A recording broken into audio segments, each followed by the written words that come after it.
Audiobook summary presents Rebecca, a novel by Daphne du Maurier. Rebecca's narrative takes the form of a flashback.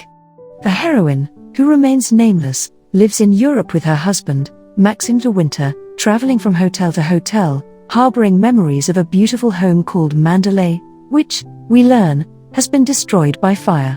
The story begins with her memories of how she and Maxime first met, in Monte Carlo, years before. In her flashback, the heroine is working as the young traveling companion to a wealthy American named Mrs. Van Hopper.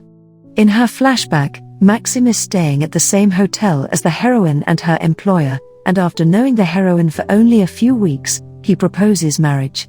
She accepts, and he marries her and takes her back to his ancestral estate of Mandalay.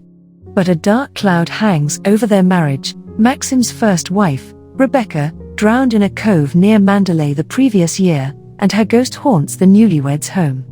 Rebecca's devoted housekeeper, the sinister Mrs. Danvers, is still in charge of Mandalay, and she frightens and intimidates her new mistress.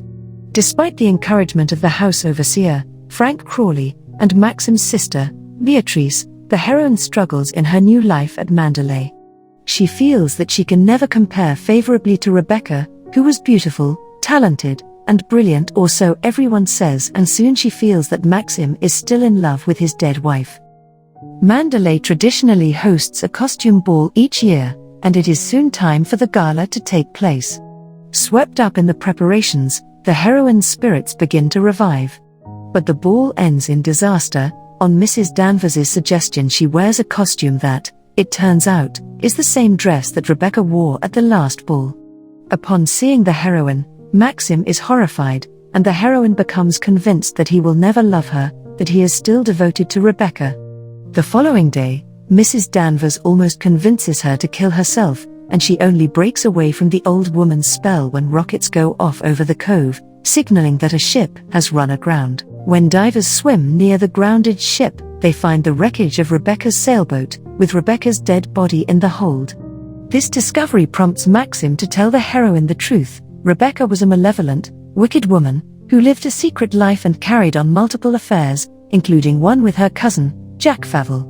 On the night of her death, Maxime had demanded a divorce, and she had refused, and told him that she was pregnant with Favell's child. Furious, he seized a gun and shot her, and then sailed out to the harbor in Rebecca's boat and sank it, with the body stowed safely inside. This revelation restores the heroine's marriage, and enables her to finally shake off the burden of Rebecca's ghost. Meanwhile, however, the noose of justice tightens around Maxime. First, it is found that holes have been drilled in the bottom of Rebecca's boat. Luckily, the coroner delivers a report of suicide, rather than murder. But soon Rebecca's cousin Favell, certain that Rebecca did not kill herself, accuses Maxime of the crime. The local magistrate, Colonel Julian, investigates, and finds that on the day of her death, Rebecca went up to London to see a Dr. Baker. Favell, Maxime, and the heroine accompany Julian to London. The heroine is certain that Baker will reveal that Rebecca was pregnant, thus revealing Maxime's vengeful motive for murder. But instead, it turns out that Rebecca was dying of cancer, and that furthermore she was infertile. She had lied to Maxime about her pregnancy. Her terminal illness now supplies a motive for Rebecca's supposed suicide, and Maxime is saved. He and the heroine drive all night back to Mandalay, stopping only once, when Maxime calls home and learns that Mrs. Danvers has disappeared. As they crest the ridge near the mansion, they look down and find it in flames.